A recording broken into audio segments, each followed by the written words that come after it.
Welcome to the WholeHog Podcast. But my main concern is I just want to do the best damn job I can for the University of Arkansas. I got a question for you though, Scotty. Do you know that there's other players on our team besides Desi? Whoever we had on the plane is all we need. Turn that damn shit on. Now, here's your host, Seth Campbell. Welcome into the WholeHog Podcast. I am Seth Campbell. We're going to be joined by Matt Jones and Scotty Bordelon. We're doing this via Zoom today, so if the audio is not as great as it normally is, we apologize for that, but we decided to do this in a socially distant manner. And the Razorbacks coming off a disappointing 50-48 loss to Missouri. And, well, guess what? All's well that ends well in the SEC. You get to bounce back with the number one team in the nation in Alabama. So good luck with that. Big task ahead of the Razorbacks, and nobody really expects them to have a shot in this game, and well, for good reason, guys. Grant Morgan doesn't really seem like he's going to be able to go. We haven't got anything official from Sam Pittman yet, but the defense really in that Missouri game was struggling with Morgan out, and really just with a lack of depth, Scotty. Yeah, and I saw somebody, I think it was on Twitter, said that Arkansas's defensive line gets less pressure than a motel shower head. And so that helped Connor Bazelak just kind of – I mean, Missouri put up just all kinds of yards of offense. What was over 600, I think. And, Bazelak was really good. Didn't look like a freshman. And then Arkansas's run defense, which I think has been a question mark for several weeks now, just couldn't slow Larry Roundtree. And then when they needed to stop Tyler Beatty, they just couldn't. He had a couple, I think he had a couple really long runs and then had a 25-yard touchdown. But defense has got some serious work to do. And, if they can't get pressure on a quarterback, then opposing quarterbacks have shown, with the exception of, Matt Corral, for the most part, that, offensively that teams can move the ball on them. Yeah, it was 653 yards of offense that Missouri had. That's the fourth most Arkansas has ever given up in a game. I don't know that a lot of people really touched on that, but the only times they've given up more yards in a game were the 2005 USC disaster, the 2012 game down at A&M when Johnny Manziel kind of had his coming out moment for the Heisman Trophy.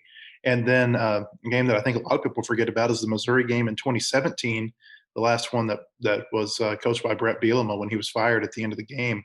Those are the only games when they've given up more yards of total offense. And what's interesting is that almost 300 of those came in the second half. I actually thought Arkansas played okay defensively the first half, maybe outside of that one long drive that Missouri had in the first quarter.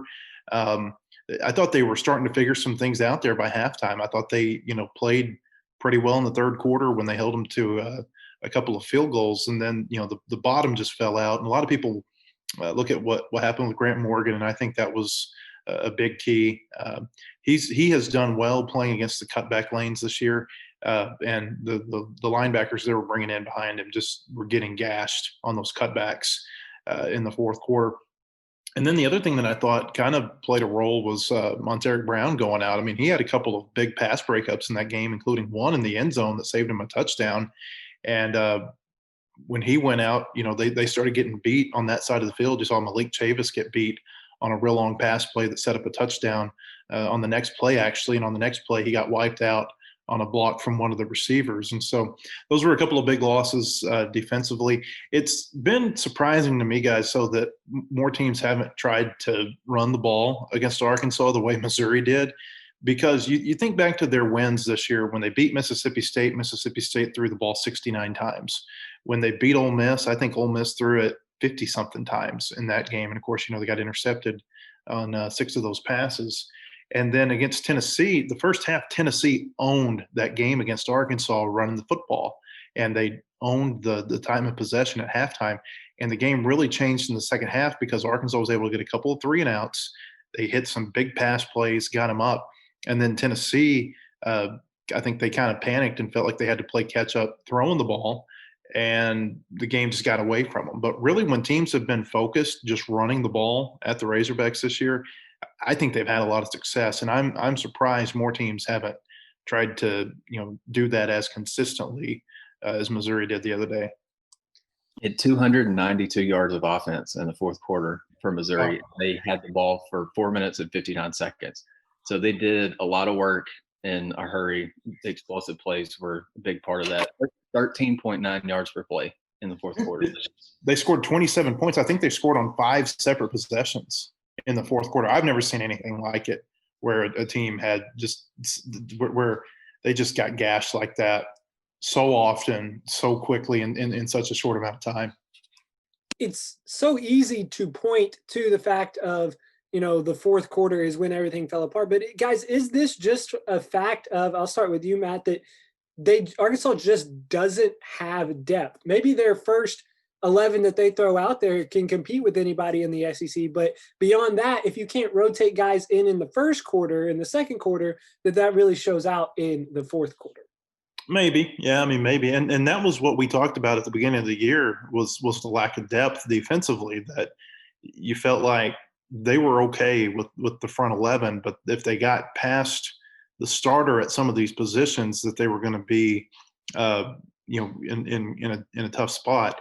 I've been really surprised with the play of the linebackers. I did not think the linebackers were going to play as well as Bumper Poole and Grant Morgan have played this year. And we'll talk about that when we do our next podcast and talk about, what we were right and what we were wrong about this team. I'll eat plenty of crow when we talk about that. But yeah, they're thin defensively, and I don't think they're as thin on offense as they are on defense. There are just some players that I don't think they can afford to lose. I think Monteric Brown has kind of quietly had a pretty good season. And you saw what happened when he went out the other day. Grant Morgan has been phenomenal. He's an All-American, if you ask me, and they just don't have anyone his equal or even close to it right now behind him. There's maybe a couple of other positions on defense. Not to take away from anything Miles Slusher or Miles Mason have done, but they're not Jalen Catalon. I mean, he's another guy that's having an All-America type season at safety. So there's a few positions like that on defense. Yeah, I think they were probably a little bit tired. I think there's something to the Missouri game that Ryan Walters, the Missouri defensive coordinator, and Barry Odom, they worked with each other for like 7-8 years. Those two know one another, and they know one another's defensive tendencies. And I think that, probably you saw some exploitation of that in the game the other day.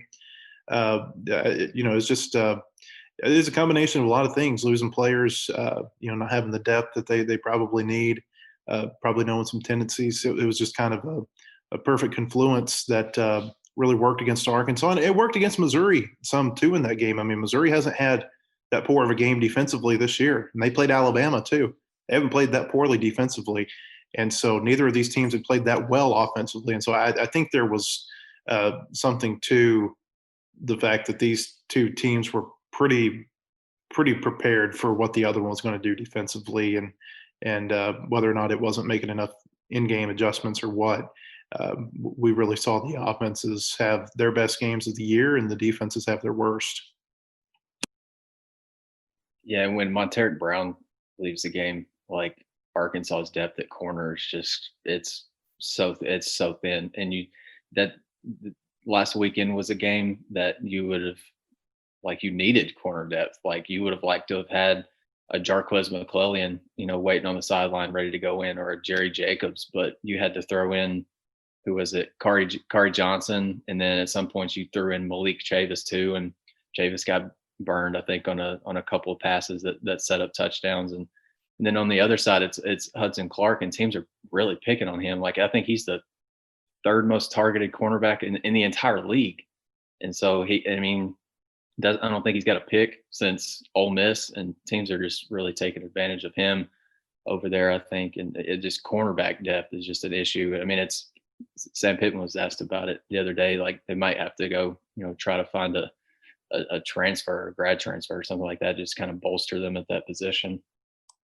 Well, and they had a grad transfer in Jerry Jacobs to come in and fill some of that role, but then you have the COVID virus happening and him deciding to opt out after Hudson Clark in the Ole Miss game, and Hudson Clark having that big game in the Ole Miss game. So Arkansas has shown that they can do it before they go into the transfer portal and pull out some talent. So you may be right that they go out and do that again. But But guys, now looking forward to this Alabama game, it doesn't get any easier. It gets a lot harder, actually. Alabama has established themselves as the perennial team in the entire college football landscape. I don't know like what to say besides that, and the fact of how do you, as a depleted team on defense, on the defensive side of the ball, get a team ready to go and face Mac Jones and all of the weapons in the offensive line. You were talking about it earlier, Scotty, and the pressures. And Arkansas is what was it? Pressure like a hotel bathroom? Yeah, less pressure than a motel showerhead. So Arkansas that gets less pressure than a motel showerhead, they're going to go up against, offensive line that could have 3 All-Americans on it. How, if you're Barry Odom and, the entire defensive staff, how do you drop a game plan against that? What do you do? I have no idea. Like I don't, and Barry Odom's going to try to come up with something, but it's really up to the players to go try to execute it. But we just talked to Sam Pittman on the SEC coaches teleconference, and someone asked him if he had a Heisman vote, and if he did have a Heisman vote, who on Alabama would he vote for? Which is ridiculous considering that you have to choose among Alabama players who would win the Heisman. But Sam Pittman said he didn't have one, but if he did, he would vote for Alabama's entire offensive line. Like that would be his pick. I don't know what you do. I mean, offensively, they can just beat you in so many ways. And Nick Saban was asked a little bit earlier too if this was the best offense that he's ever had, and he said, he gave coach speak like he never tries to compare, but this offense is ridiculous. Like you got probably the Heisman front runner with Mac Jones. I know some people may like Kyle Trask there, but Devontae Smith at receiver, I just voted him for the Biletnikoff Award, had him number 1. Najee Harris might win the Doak Walker Award. And then, they've got dudes too, like John Mechie's really good. He's a sophomore that hasn't played just a ton before this season. He's got 6 touchdown catches. And, Jaleel Billingsley's a big tight end. They got a couple of tight ends with 10-plus catches and, almost both of them over 150 yards. Like they're just so loaded on offense. I don't know what you do. I just don't. You're just going to have to, I guess, some way try to create some turnovers. Imagine, go back 10, 11 years. So it's 2009. Alabama goes undefeated, runs the table, and is the national champions. But imagine from that team that had Greg McElroy as a quarterback, and nothing wrong with Greg. He got drafted. He went to the NFL. But imagine going from that team and that offensive mindset that Alabama had, and then imagine them evolving in 10 years under Nick Saban, that they would be where they are now, where they have a receiver that's going to win the Biletnikoff Award, a quarterback that could very well win the Heisman, and a running back that could win the Doak Walker. That's the only one that you would expect out of those 3. The transformation of the Alabama offense, it kind of started when Saban hired Kiffin to be the OC, and then it's really gone from there to where even Saban realized in this conference you can't win just playing 100% defense and trying to run the ball down somebody's throat. Alabama is a juggernaut when it comes to that. And, I'll give it back to you, Matt. There's just not a whole lot of weaknesses that you can see in their football team. No, not right now. I think there were early in the year. Defensively, they weren't playing real well early. I think they've done some things with their pre-snap alignments and gotten lined up correctly that I think have helped some of those gaps that they were having early in the year, like when they gave up 48 points and 600 some odd yards to Ole Miss. They're a good team. There's no doubt about that. Offensively, they're just as good, if not better than they were last year.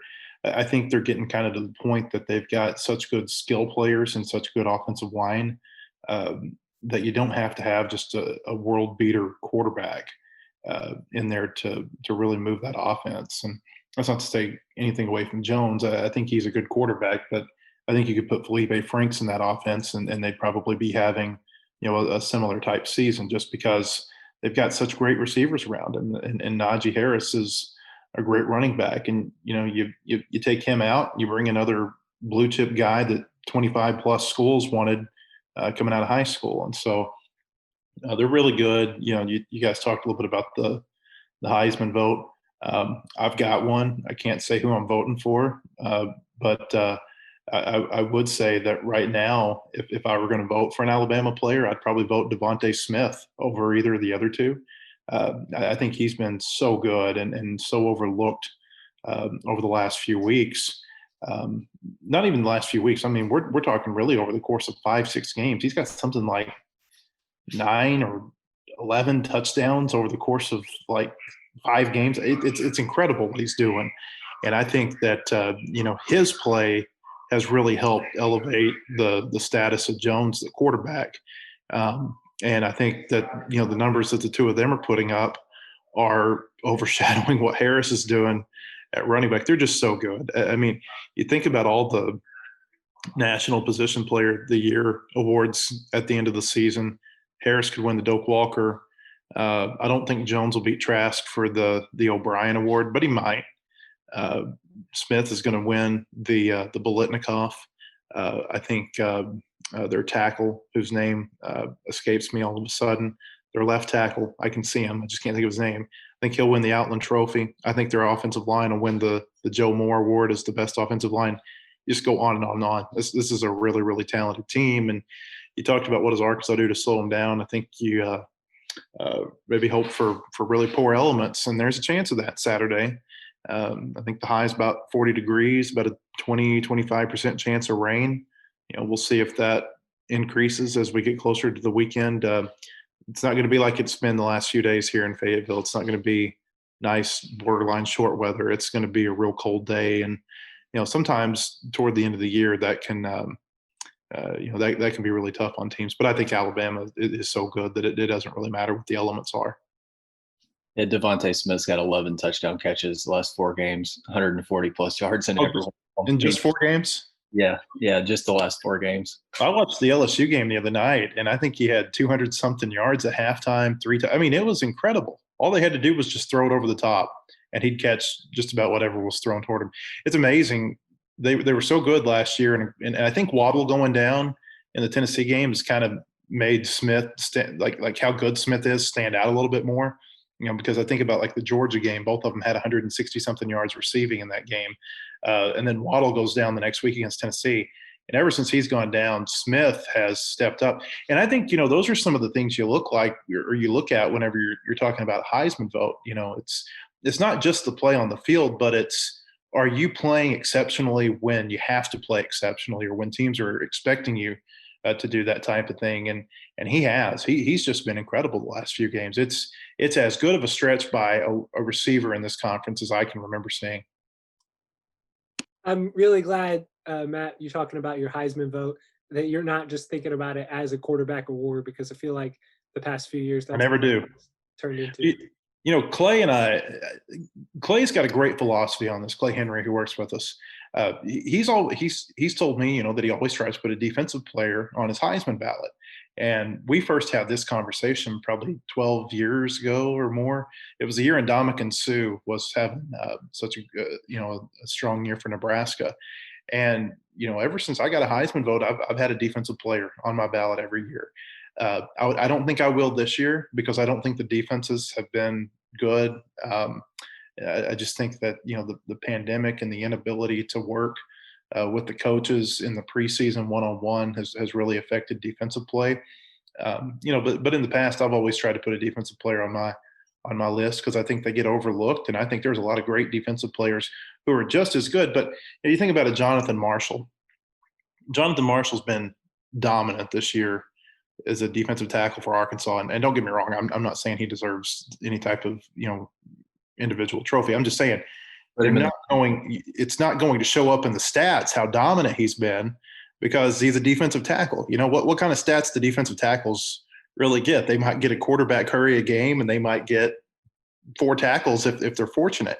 Depending on the type of scheme they play in, they may not get any tackles at all, but they can be disruptive, and they're commanding a double team, and it's helping other guys do stuff around them. And so I just think that happens a lot with defensive players. They just get overlooked, and so I always try to put a defensive player on mine, and I have never turned in a Heisman ballot yet that's got all quarterbacks, and I don't think I'm going to turn one in this year that's got all quarterbacks either. In fact, there may only be one quarterback out of my three.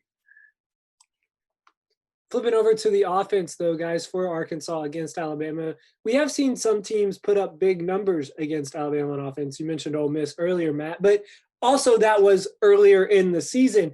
Is this an opportunity for, the Arkansas offense to see growth? And I know that a lot of it hinges on if Felipe Franks is going to play, which hats off to Kendall Briles and the system that he put in for KJ Jefferson in that Missouri game, because 48 points against Missouri with your backup quarterback, that's fantastic. But moving forward, whether it is Franks or if it is Jefferson, this is an opportunity to go up against a really good defense, but to move the ball. And that's what it's going to have to be if Arkansas wants to keep this game close. It's going to have to be a shootout.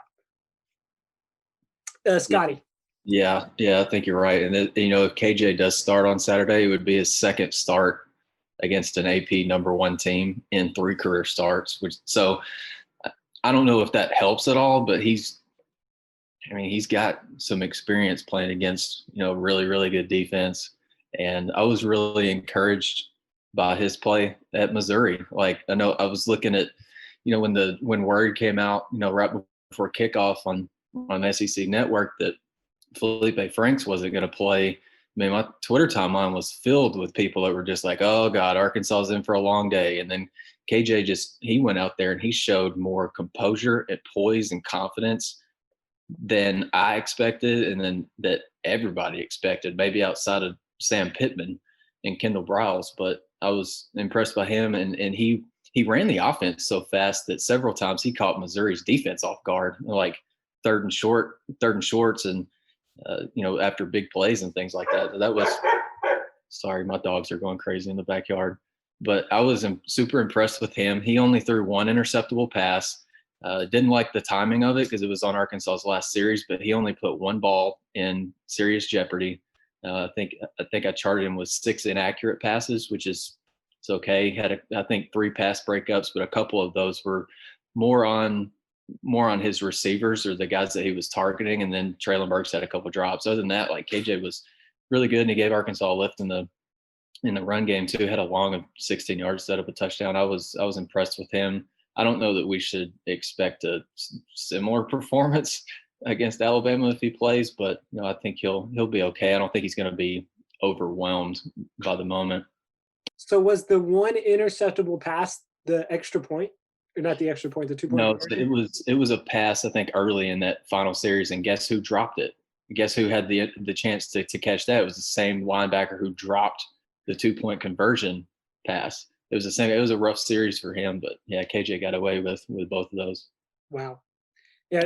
Same question to you, Matt. The Arkansas offense, if this game wants to stay close, it's going to have to depend on the game plan from Kendall Briles and then the execution from the Arkansas offense.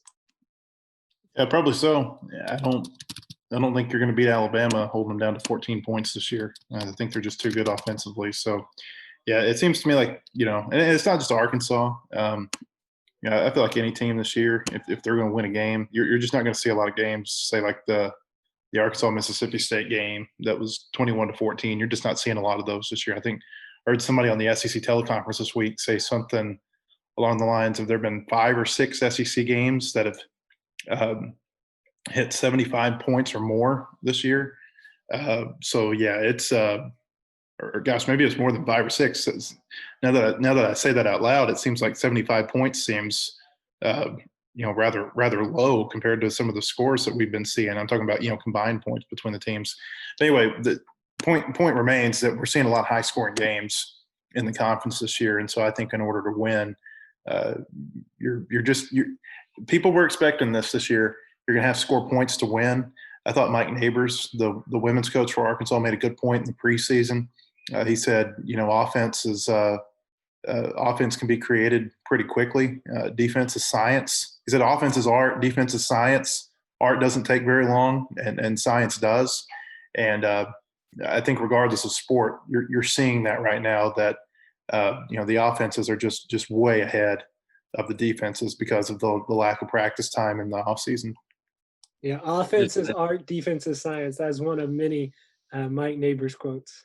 I just wanted to say that I think Kendall Browse maybe had his best play calling day against Missouri. Like, he was in his bag the other day, like mixing in like the intermediate throws with KJ, with the balls, like 11 plus yards downfield to 16 plus or whatever, and then mixed in some really well designed runs. And then he got KJ involved. TJ Hammonds was, he had his best game since Coastal Carolina over 3 years ago. And then you got Trey Knox involved. Tyson Moore showed up. Traylon Burks was, Kendall doesn't have any control over really where the ball goes on pass plays, but Traylon Burks was really involved. I just thought that was he kept Missouri's defense off balance. It was really really fun to watch to see what was coming next from Arkansas's offense. And the offense was rolling the other day. It was fun. Yeah, no reverses. That helped out a lot. All right, guys. Well, talking a little bit about individual awards you mentioned earlier, I think that Barry Odom was nominated for the Broyles Award. I don't think that he'll necessarily win that one, but I think one that an Arkansas Razorback has a really good shot at is Grant Morgan in the Burlsworth Trophy, given to the best player that started their career as a walk-on.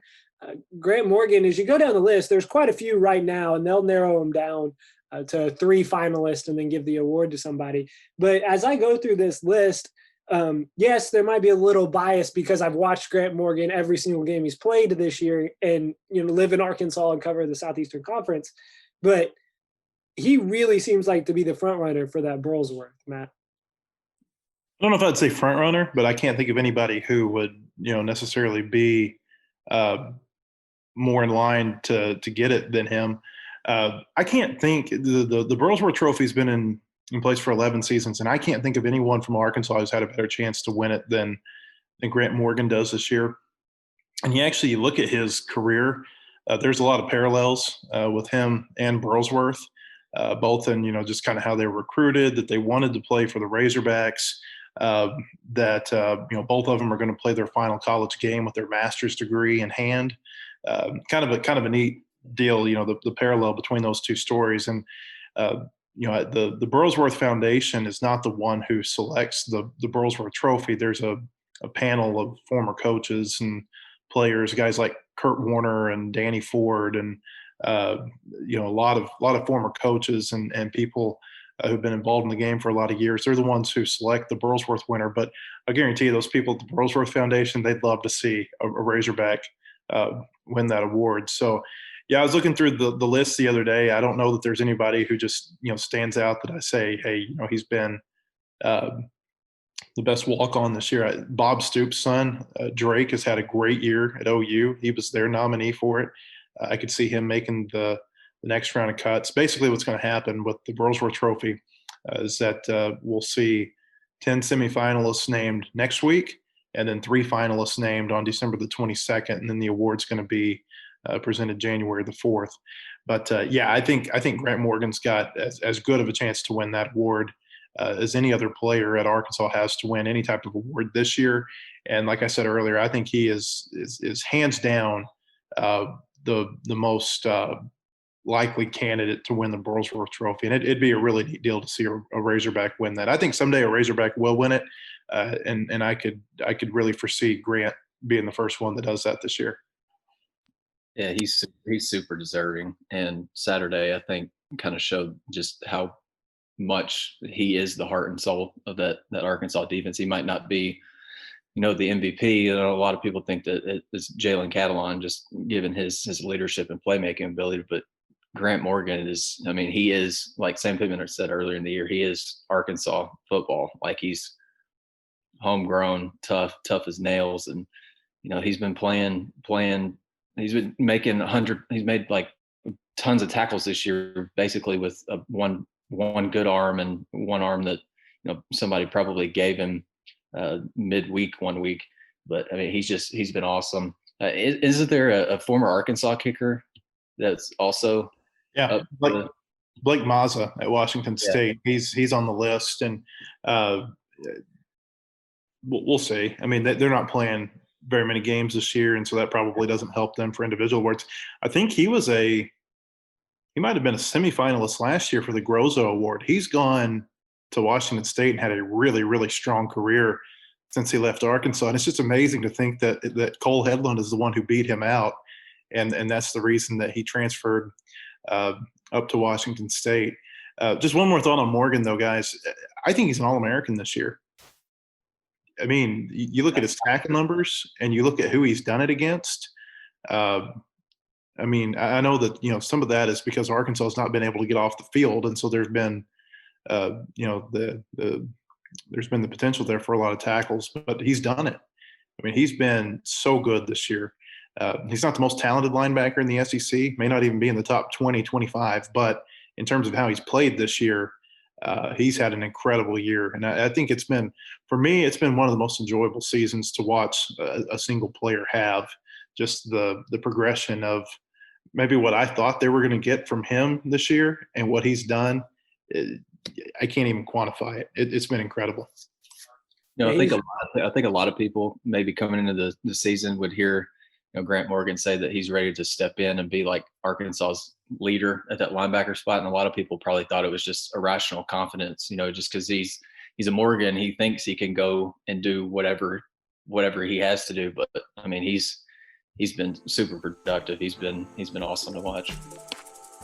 Yeah, for sure. He's been a key cog for that defense. And yes, we talked about it earlier in the podcast that it may have been the Missouri defense in the fourth quarter, or the game against Missouri in the fourth quarter, the defense could have gotten tired because they had a lack of depth. But also without Morgan in there as well, you could definitely tell that the defense missed him. All right, guys. Well, that'll wrap it up here for the first portion of the Whole Hog Podcast. But if you're listening, stay with us through the break, because when we come back, we're going to talk a little bit of postseason action for the Razorbacks.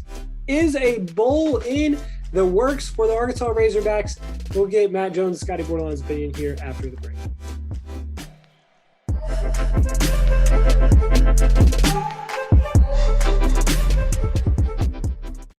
WholeHogSports.com has the largest, most experienced staff of reporters covering sports in Arkansas. Football, basketball, baseball, recruiting, and more. You'll find it at WholeHogSports.com. The website includes up-to-minute news, daily commentaries, and award-winning photography from the staffs of Hogs Illustrated and the Democrat Gazette. For subscriptions, call 1-800-757-6277. That's 1-800-757-6277. Or visit us online today. WholeHogSports.com.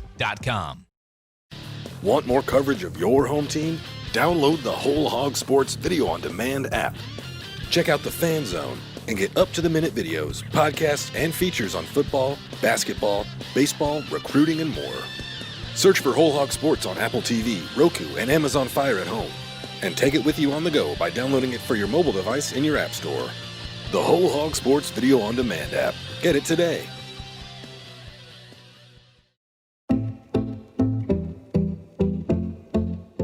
Welcome back into the Whole Hog Podcast. Seth Campbell joined once again by Scotty Borderline and Matt Jones. We're going to talk a little bit of postseason action.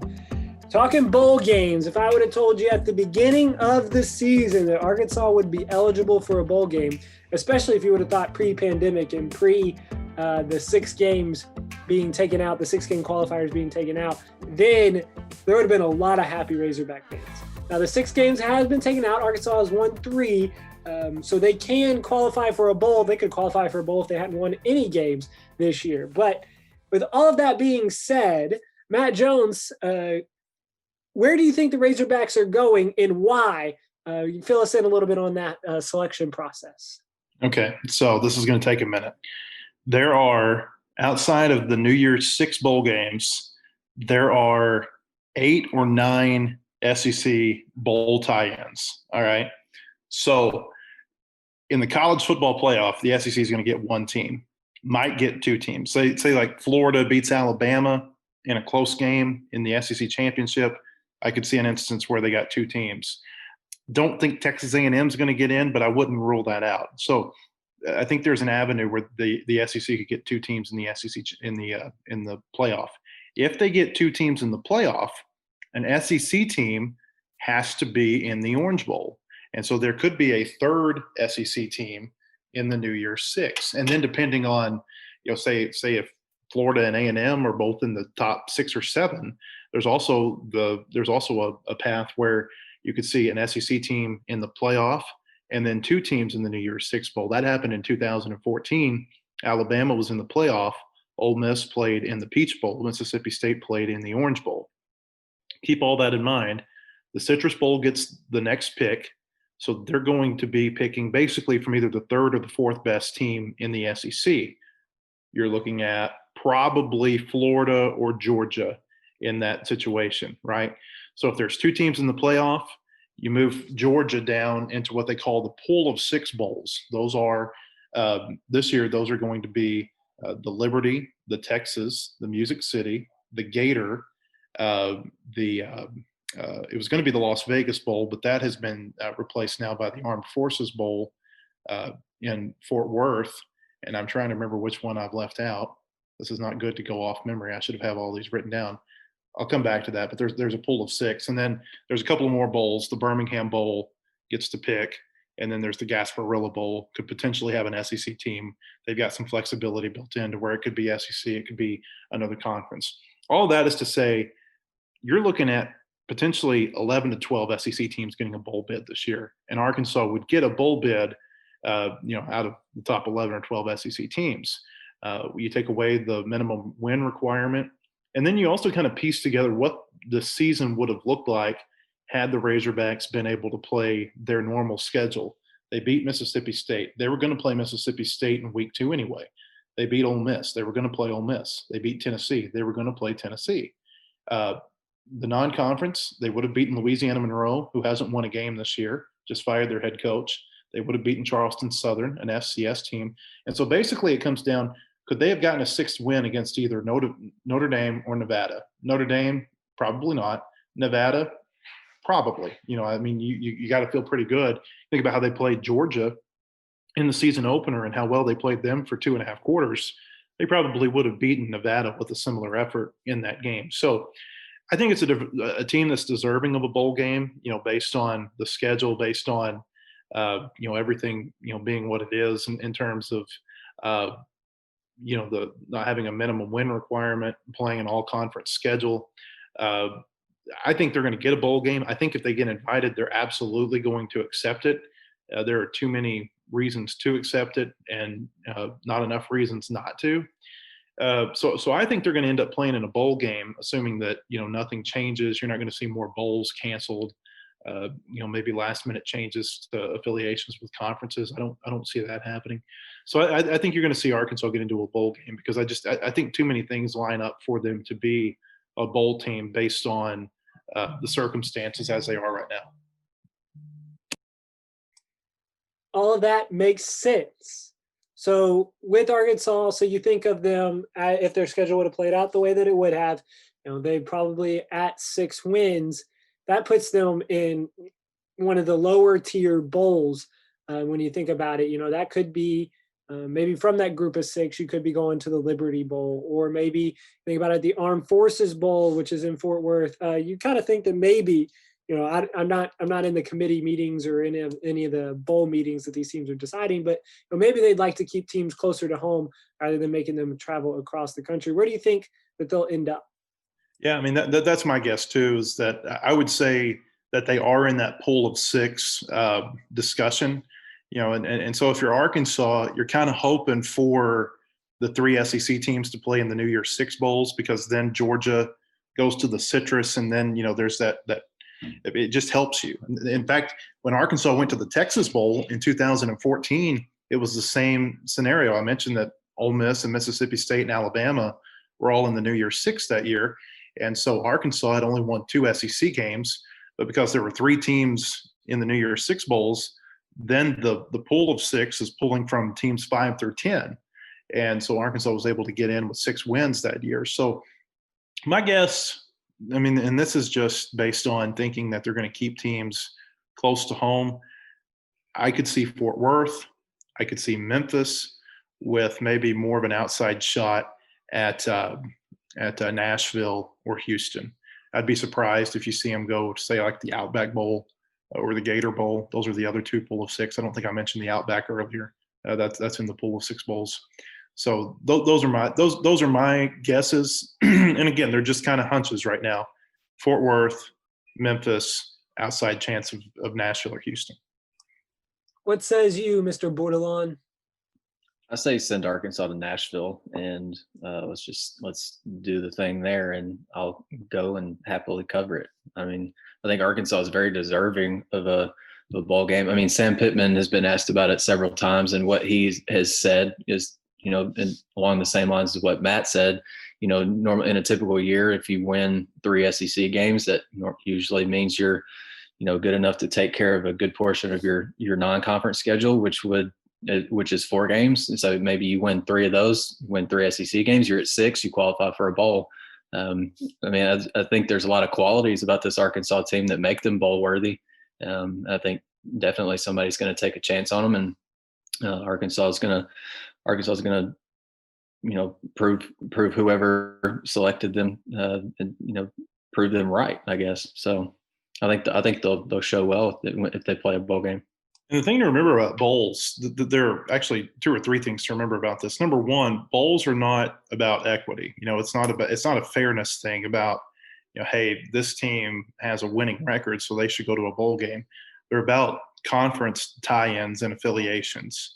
They're about, about a third of the bowls at this point are owned by ESPN events. And so they're about getting in the past, it's not as much this way this year. It's been about, can a team travel? Are they going to be good TV? And are they tied in with us? Are they affiliated with us?